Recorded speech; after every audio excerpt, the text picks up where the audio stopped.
Hello, ladies and gentlemen, and welcome to my Friday night review, bro.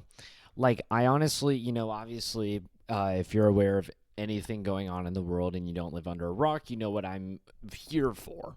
All right. But honestly, dude, what a night of Friday night football. I mean, every game was an absolute thriller tonight.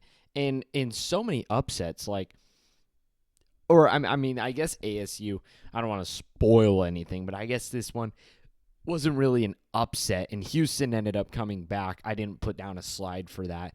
Um, but another game we'll get into. And I mean, man, it was just such a great night of football. Something was in the air, especially in ASU, because it actually rained like crazy today. I don't know if anybody have seen the videos. You got to look up like the flooding in Globe right now. That's a city in Arizona. You got to look it up, dude. It's crazy. There's just water flying down the street and hail and stuff. It was going crazy in Arizona. It wasn't that crazy where I live, which Globe is really far away from where I live. But it wasn't going like crazy like that. But in certain areas of Arizona, it was going crazy. And I was really thinking it was going to mess up the game, but it stopped right before it. And it left us with a beautiful 69 degrees outside. Ooh, they got so lucky that they got to play in that environment. So beautiful. And honestly, I said ASU would win a 3-point game. Very close. I expected ASU's offense to do better. Of course, just like I fell blunder with the Cardinals as well. I expected their offense to do better. I'm also kind of talking quiet because it's a little late and everybody's asleep. Kind of trying to talk quiet right now. But ASU's defense has been really good. I mean, let's be honest. TCU and Baylor are two of the best offenses, if not the best two offenses in the Big 12, okay? Containing these teams, not an easy task whatsoever. And ASU literally did that these two games to perfection. I mean, I'm not going to lie. So final score 24-27. It started off really bad. Like we got down 17-0. It was looking ugly. ASU couldn't really move the ball offensively. We were hurting ourselves, and then we just started to get things done. We were also missing field goals, which is like our kicker against Baylor looked so good, and he had so much confidence in his post-game interview. But then he just comes in today and he just sucks. And I mean, at the end of the day, he tacked on 2 field goals. He was 2 for 4. So I mean, it's not the worst thing ever. And you got it. It's better to miss field goals and win a game than miss field goals and lose a game. So he's kind of lucky there. Fix whatever the problem is, so you can come out next time and be clutch. But ASU had a really hard time finding the red zone. I think they were in the red zone 7 times. It was either 7, 8, or 9. I don't remember. And we're only tallying on 27 points. We were the much better team here. Now, ASU against Baylor, we come out on top. Baylor turned the ball over 3 times. And ASU had less yards of offense.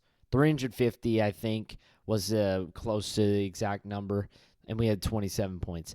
This game, we had 500 yards of offense compared to TCU's 270. Yeah, 270 yards of offense for TCU, yet they have 24 points on the board.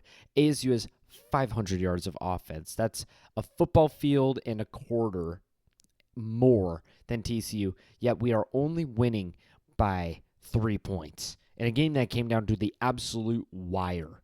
This game, I mean, it was 17-0 TCU. We clawed our way back in, made it 17-all. They scored a touchdown on a fairly easy drive. Then we scored very late in the 4th, finally to tie the game up. Then we got an unbelievable sack on the quarterback, Josh Hoover. And dude didn't even fumble it. Our guy just got in there so fast, he straight up just took the ball out of his hands when he was going down. He just took it out of his hands, turn the ball over, get the ball in great field position. Again, however, we were unable to find the end zone.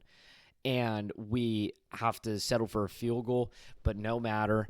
I was definitely shaking in my boots because ASU's been in this position before, specifically with Texas and Mississippi State, mainly Mississippi State, where we kick a game-leading field goal, and then we give them too much time, and they let some 60-yard touchdown bomb blow the game away. Which is really the only thing keeping ASU away from an undefeated record and looking like one of the best teams in the Big 12 right now. Because all in all, every conference right now is wide open, all right? I don't understand why people say this for the Big 12 in the ACC when a top team loses. They're like, "Oh, the conference is wide open." I mean, look at the SEC right now. Like, the conference is wide open. Texas A&M, Georgia, Tennessee took a loss to Georgia, so their chances are hurt.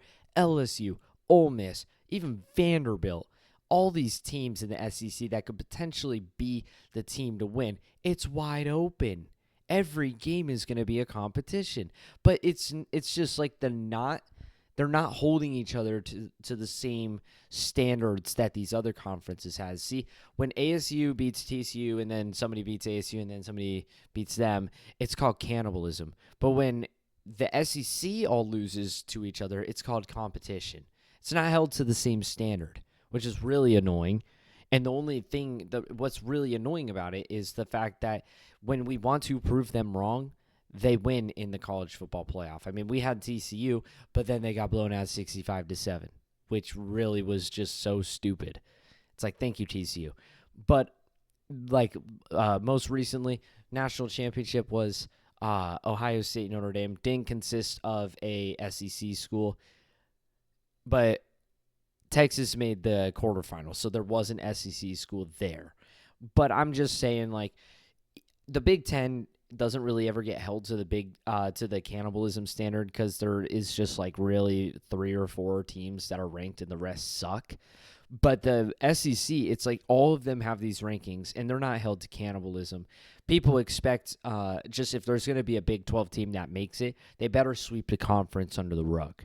Like, that's just what it is. And I think that's just really stupid because I feel like, honestly, TCU, Baylor, not so much, but TCU is definitely a team that is going to be competing for a top spot. You look at the rest of their schedule, they could go 10-2, which is a damn good record. And they would have plenty of good resume wins. And even then, they're barely losing here. They're barely losing. ASU has to hit the road and go to Utah. I think they get a bye week. Then they hit the road and go to Utah. So that'll be really difficult. But like, they play Utah. Utah is looking iffy. I don't really know about them. If I had to pick a team that would be better, I would pick TCU. But if I had to pick a team better between these two, I would say Baylor is worse than Utah. So, and now you're hitting the road and going to Utah. It's definitely a scary game. ASU's offense is going to have to find the end zone if they want to win this game. But then after that, you got Texas Tech. I mean, that's your shot right there. Because Big 12 is wide open, but there's definitely a team who's standing tall in a playoffs, in a Big 12 championship spot. That is Texas Tech. Kind of knew this at the start of the year. We knew they would be a tall task. But ASU gets them at home, college game day.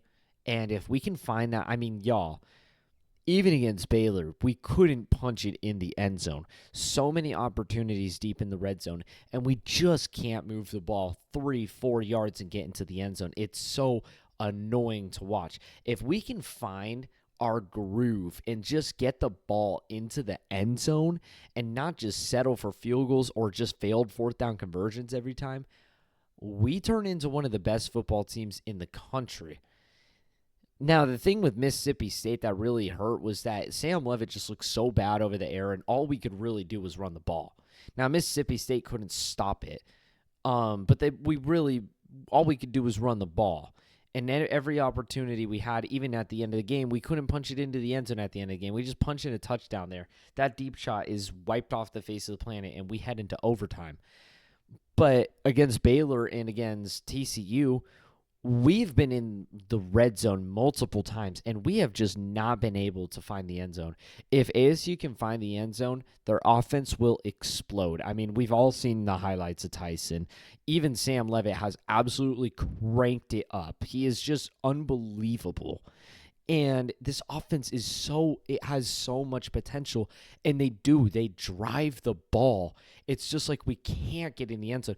It feels like I'm watching ASU versus Texas every game, because that was what ASU versus Texas was. We would drive the ball, but we couldn't finish. We couldn't score. And it's just like, I don't know if it's the play calling or if it's just defenses getting smaller because they're closer to the end zone, making it more difficult for our flow of offense. But if we can just find the end zone, this team is going to explode, and the world ain't going to be ready for it. Because, I mean, dude, Jordan Tyson is just unbelievable. He's so ridiculously good. It actually hurts. And honestly, our other receivers are waking up too. Shimon Taylor has looked he's a tight end, but he's been looking really, really good. He's also such a great blocker. Malik McLean has been kind of sleeping, but Jaron Hamilton finally caught a deep bomb not touchdown, but a deep bomb catch that he got PI'd on. And that's huge because now you open up a deep ball threat, which just adds a whole new level of threat to defense. I mean, this offense can explode, man. It's finally opening up. It's getting into a flow. The run game has also been extremely good with Raleek Brown. You know, Cam Scadaboo's gone, and it's definitely showing with the way we can't punch the ball into the end zone, but we are still doing great on the floor. Raleek Brown had a great game tonight, and I just really think ASU is a team to watch out for. You know, I'm happy I picked them tonight, because then I would have been 0 for 2 if I didn't pick them. But I was definitely scared for this one. This one was a scary one for me. And I'm just happy ASU could do it, man. Like, the Baylor one, scary, did it. This one's scarier, we did it. Utah, probably the scariest. But with the way we're winning these games and how much we can be winning it, I wouldn't say it's impossible for ASU to win against Utah. Florida State at Virginia, wow. I mean, I said Virginia, you know, obviously one of the highest offensive outputting teams out there, something we knew. I just thought Florida State was just going to be better, but this just doesn't look good for the SEC, because Alabama got trounced by Florida State. They got trounced, and they got shut down by Florida State's defense, which Virginia just dog walked on. This was a huge win for Virginia football. They haven't been good in so long, and I'm not even necessarily saying they are good. They just picked up a gigantor W. And I mean, it was a hard-fought game, just a hard-fought game down to the wire, and Florida State really tried. But ultimately, when push comes to shove, if I didn't really look at the stats of the game yet, but from what I remember when I tuned in, I don't think they were doing very good over the air. And yeah, they really weren't. 18 for 32, one touchdown, two interceptions, 254 yards. It's not the best, but it's definitely the worst. You know, I'm not even going to lie. Against a team like Virginia, and the running game again for Florida State was absolutely great. But it's just the passing game wasn't the prettiest, you know. And as a top 10 team, you got to be better. Ultimately, Florida State, you know, they had more yards of offense. They just failed 2 fourth down conversions, one of which I would assume is at the end of the game. I mean, Florida State also had missed opportunities, like a missed field goal and then a failed 4th and 1 conversion at the Virginia 22. This honestly should have been Florida State's ball game, but the fact that it was so close and they still ended up losing in overtime just makes it worse. You know, it just doesn't look good for a team like Florida State. And I mean, after all they proved wrong by going 2-10 last year to turn around and get a big win against Alabama, to then turn around again and lose to Virginia, and now next week you got to play Miami. Florida State could lose that and be unranked just like that, and that would be pretty crazy. And honestly, after their week 2 win, Oh, I guess they had a bye week. So, yeah, they kind of just skyrocketed. But they went up to 14. Then they went up to 7. And then they dropped down to 8. Now they take a loss. I'd assume they dropped down to like 20 or something. Then they got to play Miami. If you can beat them, that's a crazy good win there. Like, that's probably the best win out of anybody's resume so far. But if you don't, you're out of the top 25. And then later, you still. I mean, I'm not counting out Clemson, all right? If they don't fire Dabo, then honestly, I feel like Clemson's in good hands still. Even though I don't really feel like they're in much contention for playoffs, I feel like they still have a lot of room left in this season to upset, maybe even go 3-loss and maybe try to get in. I doubt it, though. There's just too many other teams. And, yeah, this is a really hurtful loss for Florida State. Well, actually, before I wrap this up, let's just take a little look-see at Virginia and their schedule, because honestly, I was eyeballing Virginia like I was last season, but then they took that loss to NC State on the road, which, yeah, it's on the road, and NC State doesn't look like terrible, but it just like with these little teams in the ACC, if you want to make a big run, you got to be better. And I mean, Virginia did play better. They had more yards offensively, but they just turned the ball over twice, one on downs, one over the air. So yeah, you're losing by 4 points in a game you were really competitive in. But after this, I mean, Virginia's got to hit the road, go to Louisville. That's a really hard game. And I mean, after that though, if you can manage to, if you're Virginia, hold on, if you get over Louisville, it's low key free. Get over Louisville. You got Washington State, North Carolina, Cal, Wake Forest, Duke, Virginia Tech. Low key, they could go 2-loss. I mean, even if they lose to Louisville, like you could still have a 10-2 record. They could pull off a crazy season as well. So good for Virginia here. I'm actually super happy that Virginia got this because I kind of like them. I feel like they're just forgotten about. And I kind of like their basketball program. They're really fun to watch, even though they're typically low scoring and defensive. I just like I don't know, it's like their aura or something. Like something about their program and the way things are there is just, it intrigues me. But nothing like my Sun Devils intrigue me. So with that being said, a like and subscribe and help, a comment always helps. That's all for me. Adios.